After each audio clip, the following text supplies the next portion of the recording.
He served as the model for the American people. 6 feet 5 inches, the sharply defined jaw, the commanding voice that didn't need to be loud. Rock Hudson was more than just a celebrity. For a generation, he was the epitome of manhood. He was promoted by the studios as the ideal bachelor. He was marketed as the perfect husband in magazines. The crowd fell in love with the picture, bought every ticket, and trusted every headline. They were in love with a ghost without realizing it. There was no man on the screen. For 30 years, a real guy performed the fictional character Rock Hudson around the clock. When the cameras stopped rolling, the show continued. At dinner parties, it persisted. In interviews, it persisted.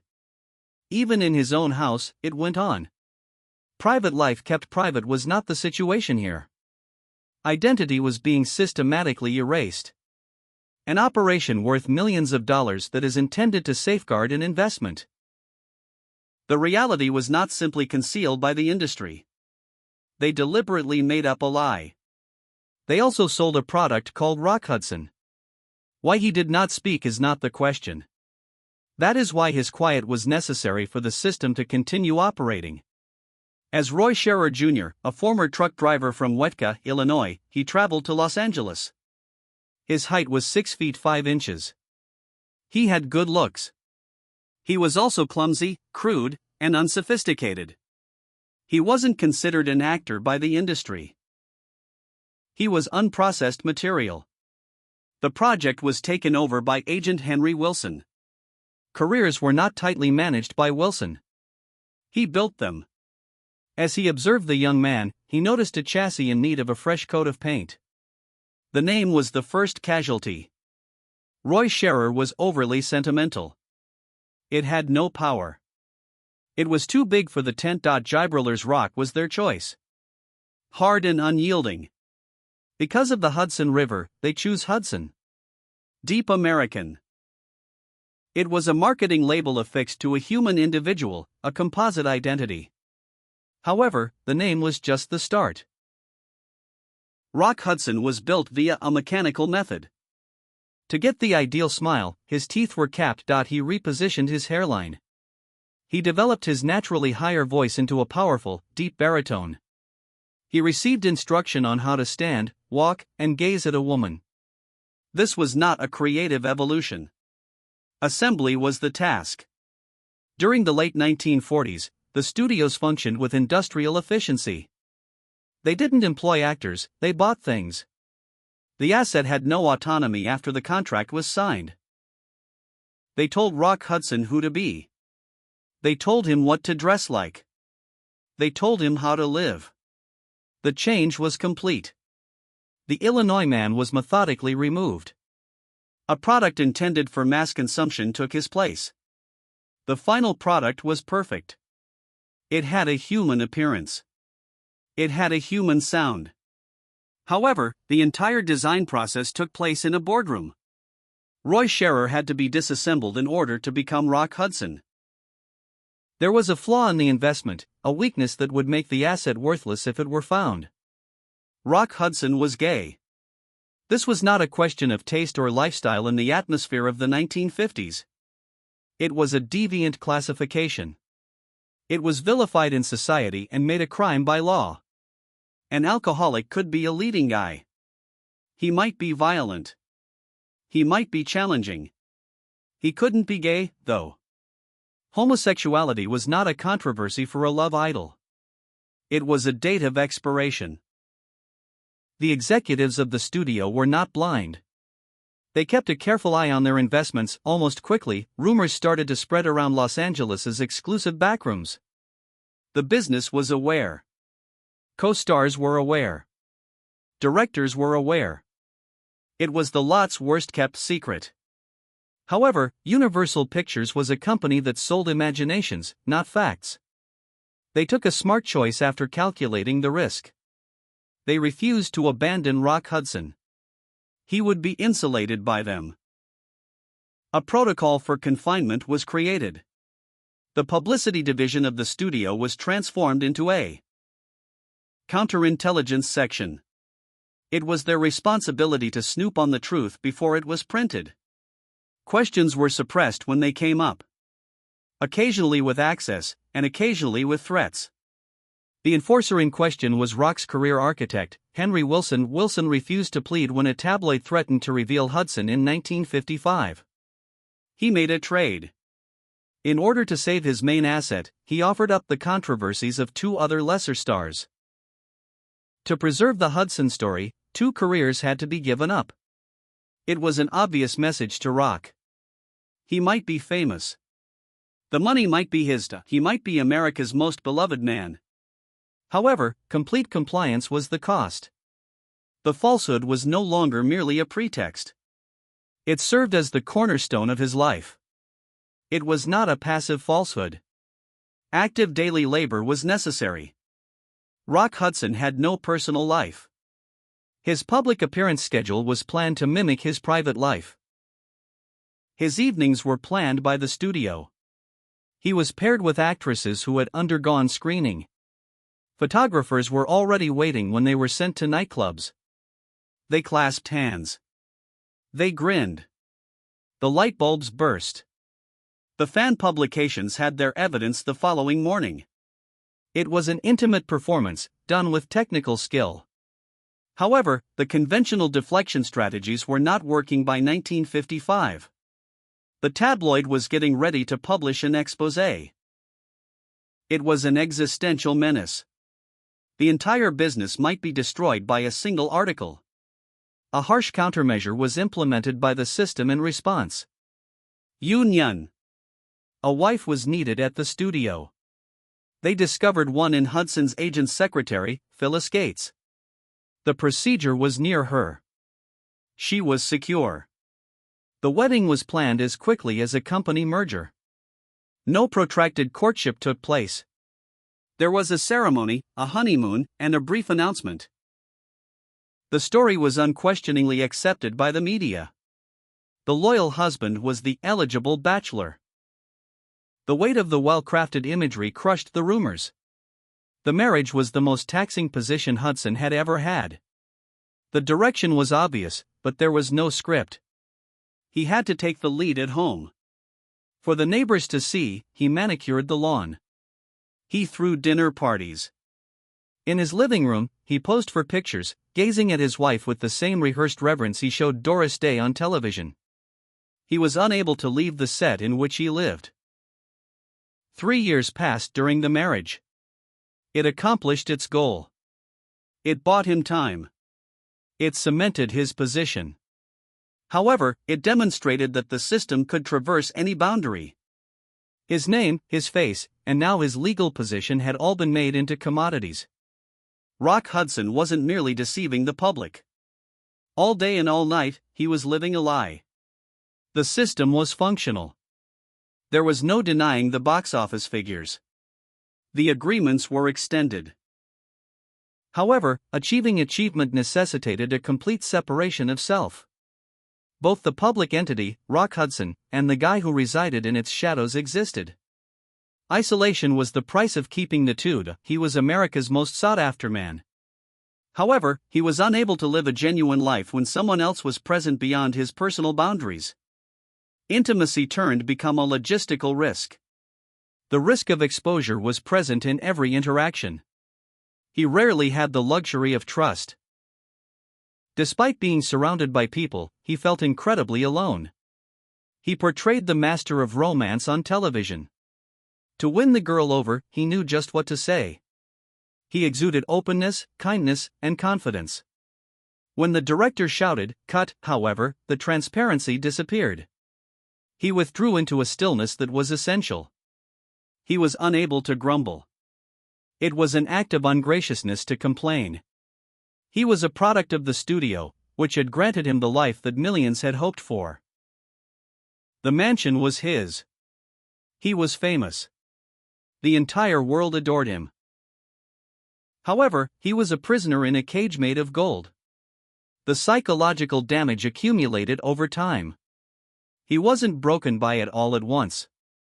It gradually weakened him. He discovered that drinking may dull the discord. He became so adept at compartmentalizing that it became difficult to distinguish between the performance and the real world. He was promoting a form of happiness that he was not allowed to feel for himself. He represented masculinity in America. However, he was compelled to conceal the most essential aspect of himself. His career was saved by the lie, but the man was gradually devoured by it. The golden age ended in the 1980s. The indoctrination persisted despite the dismantling of the studio system that had created Rock Hudson. He continued to portray the role. He kept working. He made an appearance on Dynasty. He maintained his smile. He didn't say anything. But non-disclosure agreements are not signed by biology. The facade started to literally crumble around 1984. Rock Hudson was ill. The rate at which he was dropping weight was concerning. His famous body, which was the hallmark of his fame, deteriorated. The carved face grew thin. He had lost the enthusiasm that had propelled him through decades of performing. In search of experimental remedies, he journeyed to Paris. The denial continued even after that. Anorexia was the official explanation. It was heart issues. It was far from the truth. His speech was unable to express what his body was screaming. He went back to Hollywood, but he was unable to remain anonymous. The audience's silence was deafening when he made an appearance on Doris Day's show in July 1985. It was an unfamiliar man on the TV. The business whispered that he was a shadow. While the media conjectured, his public image machine attempted to continue. One last time, they tried to twist the story. The asset was dying, despite their best efforts to save it. The untruth had withstood decades of investigation, marriages, and scandals. It couldn't withstand an epidemic. At last, the created image was overpowered by the physical reality. The show was ending, not voluntarily, but because it had to. Eventually, the quiet ended on July 25, 1985. From Paris, the publicist sent a statement. It was short. It was clinical. Rock Hudson was suffering from a form of immunodeficiency. It had a seismic effect. AIDS was a shadow in the American mind until that point. The media brushed it off. The administration disregarded it. Political culture did not talk about it since it was perceived as a remote plague that affected a marginalized community. The discussion was pushed into the living room by Rock Hudson. There was complete cognitive dissonance. This person was not a member of the counterculture. This was the quintessential American man. It was this man who had been marketed as the ideal heterosexual. The safety of the status quo was a myth if Rock Hudson could have AIDS. The final traces of the studio's construction were removed by the reveal. In a single news cycle, the well-planned biography, the manufactured romances, and the 30 years of misdirection vanished. He was a Hollywood star no more. He was a patient. The industry did not immediately respond in a positive manner. Fear was the cause. The truth made Hollywood, the city that had assisted him in creating the fiction, shudder. The calls from old friends stopped. Studios were terrified of being held liable. With striking force came the stigma he had avoided all his life. He was flown back to Los Angeles, but to a hospital bed instead of a premiere. For the first time in his life, Rock Hudson was seen as a mortal human being rather than as a fictional character or a manufactured good. There was no makeup left. The lights had gone out. There was nothing left to read from the script. At last, the world saw him. However, his death was the only reason they saw him. On the morning of October 2, 1985, Rock Hudson passed away. His age was 59. Although it was complicated, the grieving was immediate. In addition to lamenting the passing of a cherished icon, the public was also lamenting a delusion. Weeks before the body ultimately failed, the man they had known for 30 years had vanished. Hollywood released its statements. They commended his skill. They bemoaned the catastrophe. There was no apology, yet they spoke about him with respect. The industry that had planned his closet, intimidated him into keeping quiet, and made money off of his dishonesty failed to acknowledge its own involvement. The fact that they had made a man live in constant fear in order to preserve their profits was not acknowledged. They did not consider his double existence a work need, but rather a personal secret. The studios left. The machines continued to operate. They created new stars. They created new pictures. However, the terrain had shifted. The door was driven open by Hudson's death. In his honor, millions of dollars were raised for research. They arrived too late for him, though. For a cause he never decided to support, he became a martyr. His legacy was divided. He is still the enduring giant of the Golden Age in the archives. He represents an epidemic in history. In addition to a tragically isolated reality, he left behind a filmography of romantic comedies. Rock Hudson was eventually recognized by the world, but they didn't know the reality until it was impossible for him to continue living it.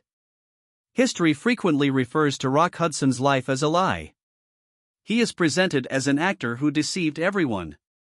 However, lying suggests a decision. Rock Hudson refrained from lying. He decided to live. He went into a field that required complete surrender. During its prime, Hollywood was not an art form. The state was totalitarian. It determined who you were permitted to be, who you loved, and how you spoke. Any deviation from the script would result in its destruction. The cost of entry was Hudson's silence. He wasn't an exception. It couldn't withstand an epidemic. At last, the created image was overpowered by the physical reality. The show was ending, not voluntarily, but because it had to. Eventually, the quiet ended on July 25, 1985. From Paris, the publicist sent a statement. It was short. It was clinical. Rock Hudson was suffering from a form of immunodeficiency. It had a seismic effect. AIDS was a shadow in the American mind until that point. The media brushed it off. The administration disregarded it. Political culture did not talk about it since it was perceived as a remote plague that affected a marginalized community. The discussion was pushed into the living room by Rock Hudson. There was complete cognitive dissonance. This person was not a member of the counterculture. This was the quintessential American man. It was this man who had been marketed as the ideal heterosexual. The safety of the status quo was a myth if Rock Hudson could have AIDS. The final traces of the studio's construction were removed by the reveal. In a single news cycle, the well-planned biography, the manufactured romances, and the 30 years of misdirection vanished. He was a Hollywood star no more. He was a patient. The industry did not immediately respond in a positive manner. Fear was the cause. The truth made Hollywood, the city that had assisted him in creating the fiction, shudder. The calls from old friends stopped. Studios were terrified of being held liable. With striking force came the stigma he had avoided all his life. He was flown back to Los Angeles, but to a hospital bed instead of a premiere. For the first time in his